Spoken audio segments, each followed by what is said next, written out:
It's again money vocabulary today, guys. So I've just woken up, so apologies if I look a little bit disheveled. We're doing money vocabulary, and we're doing a lot of trend words today, and these words are very important if you're doing an IELTS exam, or a lot of the other Cambridge exams will test this kind of vocabulary, but IELTS certainly does. And it's when you have to describe a graph that this vocabulary comes in handy, certainly. So something I'd like to say about this vocabulary is that a lot of these verbs, increase and decrease, I think a lot of people are unaware that they are ergative verbs. Now, what the hell is an ergative verb? Well, it's quite a long story, and I have got a video already up called Ergative Verbs, and so you can have a look on YouTube for that video. But an ergative verb is a verb that is used in the active and passive in the same way. Now, what do I mean? What I mean is you can say, I opened the shop at 8 a.m. Or you can say the shop opens at 8 a.m. Or you can say the shop is opened at 8 a.m. Now, why are the active and passive forms identical? Why do they mean the same thing? Because they don't usually. Yeah. Why does the shop opens at 8 a.m.? Why does that mean almost exactly the same thing as the shop is opened at 8 a.m.? When you think about another verb, which isn't an ergative verb, I don't know, something like killed. If you say, you know, he killed the man, that's very different from he is killed by the man. Yeah, it's a completely different meaning. So good morning, Vera. So do be aware of ergative verbs. There are some very typical mistakes, and I believe that they're from not understanding what an ergative verb is. And one of the most common ones that comes to my mind is when people say the weather has been changed instead of the weather has changed. Yeah, we would use the active version there because it's shorter and simpler, and it's all because change is an ergative verb that we can do it. Yeah, and so that's something that people are often unaware of, and very often students will say, yeah, the weather has been changed, and it's not right. The weather has changed. Anyway, let's get cracking with the money vocabulary. So we've got increase, decrease. Which one of these arrows is increase and decrease? Well, this is obviously go up and go down. So there's increase and there's decrease, although they are quite quick. Increases and decreases. You've got gain and drop as well, which are very similar to increase and decrease. You've got rise and fall, improve and decline, skyrocket and plummet. Yeah, obviously skyrocket is go up very quickly and plummet is go down very quickly. You've also got edge up and dip, and edge up is go up very slowly and dip is go down very slowly, or a little bit. No, let's not say slowly, but to go a little bit up and to go a little bit down. Yeah, so if the price of Bitcoin dips, then it goes down a little bit, and if the price of Bitcoin plummets, then it goes down a lot. So it's plummeted recently, to be honest, but that's all part of the volatility. So recover means get better. Yeah, and so we could use recover to when the price recovers, it's after it's plummeted, it might recover. And if the price levels off or levels out at, it means it becomes stable and flat at a certain price. So if the gold price levels out at $2,000 a gram or an ounce, then that means it stays stable at that price. It's flattened out. It's leveled off at that price. And you can say level out at or level off at. Triple, double, and halve. I think everybody's pretty familiar with these ones. Yeah, if the price triples, the price doubles, the price halves. And the price can fluctuate when it goes up and down and up and down. That would be a price fluctuation. And the price can peak at a certain, if you want to say that the price got to a top, yeah, and then came back down, you can say the gold price peaked at $2,100, or you can say house prices peaked in 2014, something like that. Now, here are some important there's some important information here, and it's because you must learn the prepositions with all of these words. And so, you know, never learn vocabulary, by the way, like this. This is how I learned vocabulary at school, when I learned a foreign language, and I soon realized that that's a bad way of learning vocabulary. This is the better way of learning vocabulary. You learn words with the other words that they're always seen together with. Yeah, learn words in chains, don't learn words in single units. And so when you learn increase, you really ought to learn increase, rise, decrease, fall, from X to Y. Or if you want to if you're not going to use it as a verb, that's using increase, rise, decrease, and fall as verbs. But you can use them as nouns. You can say a rise, an increase, a fall, a drop from X to Y. Okay, now when you use it as a verb, you use the preposition by as well, to increase by X, yeah, to increase by 20%, or to increase by £50, to decrease by 15%, to decrease by £15, yeah, over a period of time. So we'd use the preposition over 3 years, yeah. The price has decreased by 20% over the last 3 years. An increase of 20%, yeah, an increase of, but to increase by. And so learn them like that right from the start. A decrease of, a rise of, a drop of, a peak of, a low point of, yeah. So of is very useful for the nouns. And to stand at X, that means the price. If you say the price is standing at £20, and it means it's fixed at the moment at £20, it bottoms out at. This is the opposite of peaking. Yeah, to peak is to get to a top, and to bottom out at is to get to a bottom. So that's the lowest price. So you might say the gold market bottomed out in the year 2000, and I think the price bottomed out at roughly $200 an ounce. So to peak at a certain price and to level out at a certain price, yeah. So you can see those three are all really similar. Bottom out means reach the bottom price, peak at means reach the top price, and level out at means reach a stable price. So they're all very useful phrases. Okay.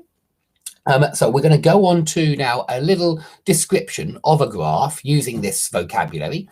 And it's because I know in a lot of IELTS exams especially, you have to describe the graph, and all they want you to do is to describe the graph. They don't want you to comment on the graph or say what you think it means. They just want you to describe what you can see.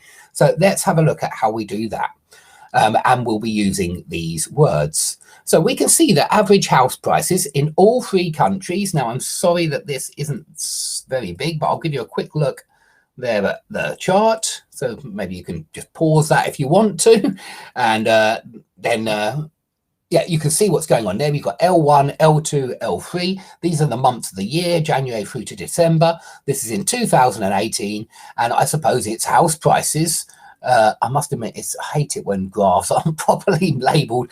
There should be price written on that axis if it's house prices, and I assume it is, because that's what we're going to be looking at here in this text.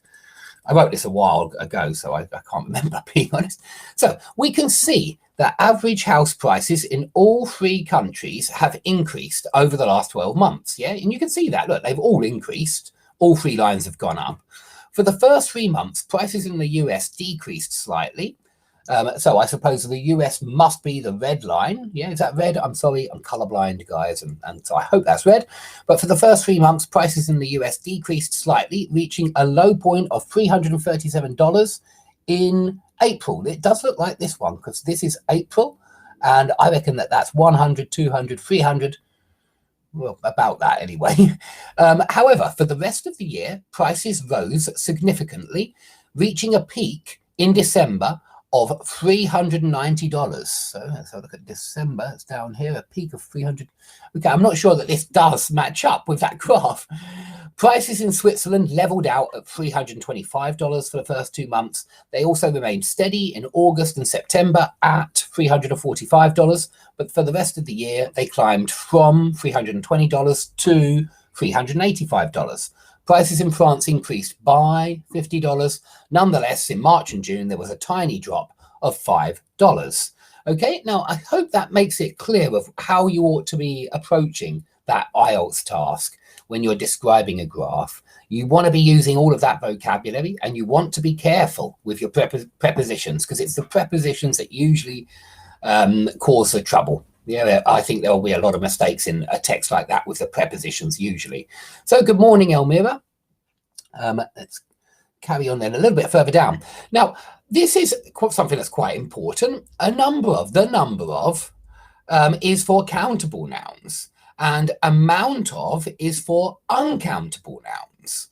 Okay, and this is something which native speakers make mistakes with all the time. Yeah, just like I don't think native speakers ever use fewer correctly. It's very rare that you will hear a native speaker say fewer people.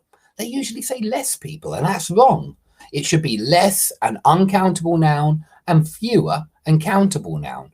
But I guarantee that most native speakers that I listen to don't do that. And this is another piece of information which native speakers get wrong. So if you were in my Russian class yesterday and I was moaning about Russians not always knowing the answer, well, English people are exactly the same. We also make mistakes in our language, and I think a lot of natives don't realize their mistakes, and that's because language is complicated, language is tricky. And so do remember that if you want to speak properly with absolutely correct English, you really ought to use number of for countable and amount of for uncountable. And so you can't say the amount of times, and a lot of natives do. You need to say the number of times. Okay, but this is important. Anytime you're dealing with money vocabulary, for sure, you're going to need to say a number of and an amount of. And remember, money is uncountable. So we say the amount of money that he earned, yeah, something like that. But we say the number of staff members. We don't say the amount of staff members. We say the number of complaints and not the amount of complaints, yeah?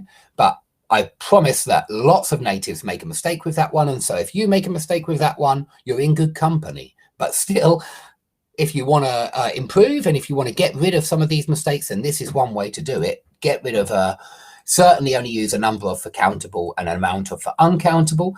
And yeah, the number of is different from a number of.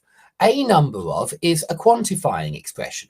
It means a lot of, yeah? A number of means a lot of. The number of means the specific number of. So you say something like the number of students in this class is 15. And notice that I say the number of is because it's singular. There's only one number. The number of students in this class is 15. But with a number of, I have to use plural. A number of students have complained, not has. Yeah, a number of means a lot of. So a lot of students have complained, a number of students have complained. So that's an important difference. Be aware that a number of is a lot of, and it's completely different from the number of, which means the precise number. And again, it's pretty similar with the amount of and an amount of. Yeah, the amount of means the precise amount, an amount of means more like a lot of or a sum of.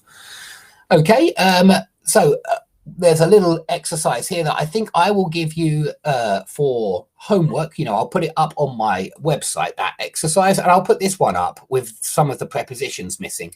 I'll put them up on my website a bit later today. I think we'll stop there for the moment. Oh, sorry.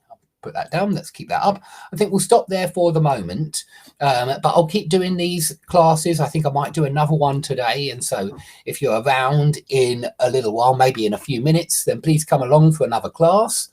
But all of these classes go up on skype-lessons.com, and so if you would like to catch up on any of the classes of the last few weeks that are certainly no longer on my YouTube channel, all you got to do is go to skype-lessons.com and you'll have access to everything that I've made for the last few weeks, including exercises with answers, but certainly lessons as well. Okay, thanks everybody for watching. Thanks Vera and Elmira for coming along and saying hello. Do remember, I'm ready to take questions on any of this stuff if you're curious about anything. And yeah, do come along with any kind of interesting questions for me. I do like a good question, especially when it's related to the topic. But anyway, I think I'll see some of you later on today. So thanks for coming.